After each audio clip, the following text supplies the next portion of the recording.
Well, it's only happened once, I mean, it's only happened once, and in 1913. And I think it's funny that Cuomo is trying to say this is a political hit job, and that one probably really was, because the governor at that point had kind of turned his back on Tammany Hall, and who controlled all the elected officials who basically then impeached him. So that one probably really was a political hit job. So I just think it's interesting that Cuomo is trying to say this is all politically motivated. And yeah, so it is extraordinary. To answer your question, it is extraordinarily rare. It's only happened once in the history of the state of New York. Well, there are similarities and there are differences. The similarities start with the lower house does vote to have the impeachment process, and that is a simple majority of the assembly. So that is similar. The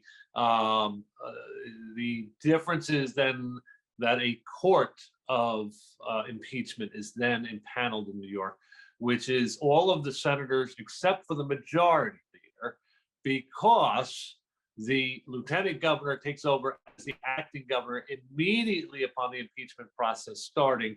And that's different because the president doesn't leave office unless he's actually removed from office through the impeachment process. So the governor actually is suspended from office, and the lieutenant governor becomes the acting governor, which makes the majority leader in essence, the lieutenant governor or the acting lieutenant governor.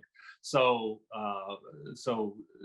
due to a conflict of interest ruling, the majority leader is the only senator does not sit in judgment, and then the judges on the Court of Appeals, or also the highest court in New York, are then also part of the Court of Impeachment, and then it takes a 2/3 majority of that body to then remove him from office.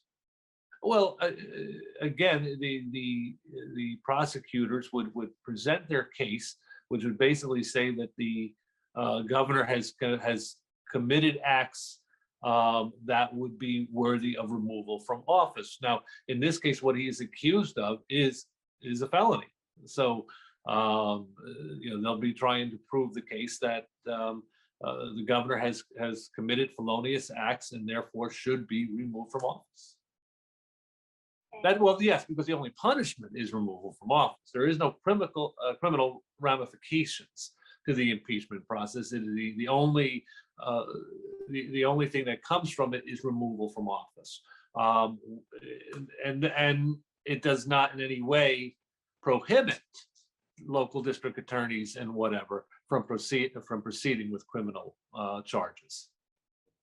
Oh, sure. I mean, look, I think you can say that everybody wants a piece of this to some degree. And look, it's a huge story in the state of New York. But the other thing is that it really was yesterday was a very historical day, not only in the state of New York, but nationally. There was a message sent yesterday that people in power aren't going to get away with abusing that power by abusing those that they see as powerless. And that's a very powerful message. And any time in American history that you have a day like that, it's going to be a landmark historical day when we move justice for all from being just an ideal to closer to a reality. And that's what happened yesterday, because we've seen falls from graces. I mean, Richard Nixon, fell from power for the presidency in the United States because of Watergate. We've seen big falls from grace and power, but this is the first time it's because of sexual harassment, and that makes yesterday a very, very important day in American history. And therefore everybody wants a piece of it. As far as I'm concerned, his response made it worse.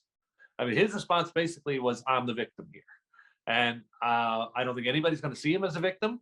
And he's setting up a choice for people. Do you believe these victims or do you believe me? And I think he's going to lose that. I mean, and actually somebody asked me today if I was advising him what I would advise him. And I said, well, I don't know. My job would be to come up with the best spin possible in this situation, but it would certainly involve penance and and seeking forgiveness and taking a certain amount of, not say a certain amount of responsibility, taking all responsibility, and that was none of that. There was absolutely none of that yesterday. Well, I mean, look, in a year before a gubernatorial election year, it certainly is going to open up the gubernatorial process. You're going to have the Republicans trying to make a lot of hay out of this, which is why the Democrats really have to get out front on this. He's really leaving the Democrats absolutely no choice but to impeach him, because they can't be seen as stonewalling this or whitewashing it.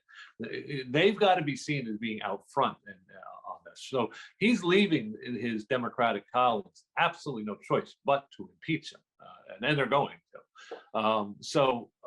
But this, of course, opens up the gubernatorial race. Why? With you're going, it basically is going to remove the incumbent from the process, which opens it up on both sides. Now you might see more Republicans want to get into this race with it being this wide open. And right now, Lee Zeldin seems to be leading the pack. We'll see what happens there. On the Democratic side, you can see a whole bunch of people jumping in. I mean, you will see Kathy Hochul, depending upon her performance, assuming she ascends to the governorship, depending upon her performance, we'll see if she can lay claim that she should keep the job. Obviously, Letitia James, people were talking about her as a gubernatorial candidate before this. This is not, so this is not new talk. And then we'll see who else might want to get into it at that point. My approach would be to come right out and admit responsibility for your actions. I would not try to blame. I would not try to obfuscate. I would not try to shift the focus. I would come right out and say, this is clearly a problem. It's my problem. It's a personal problem. I need to handle this. I understand that. He should apologize and seek forgiveness from the victims.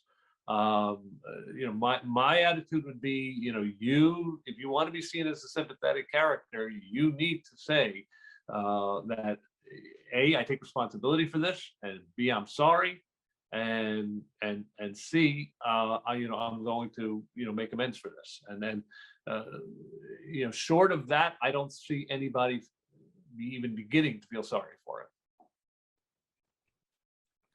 I just want to be careful with the words position, because I think she was well positioned before to run for governor, and I don't want there to seem like I think that there is any political motivation to this investigation, because she didn't ask to do this investigation. She was asked to do it. She didn't seek out the victims. They came forward independent of her. So, so if the charge is going to be leveled that this was politically motivated in some way, I think she's completely in the clear on that. So, but to answer your question, as far as how well positioned she is to run for governor, she's very well positioned to run. Well, I think one of the things I would add is, and look, it's obviously this is a big story, and he's at the center of it. So, we're talking Cuomo, and to some degree that's right. But we should also be talking about the victims, and we should not only just be talking about the victims, but we should be talking about a lot of brave victims who have come forward in the past and were shut down and shouted down, and the Albany culture of keeping this stuff quiet and intimidating people who are victims. We should also be talking about those people, because those people paved the way, for what happened yesterday. So I would certainly add that, to the mix. Obviously Cuomo's at the middle of this. As far as how I'd advise him, I've already said, I would start with, penance for, or a plea for forgiveness, and a lot more humility than he showed yesterday.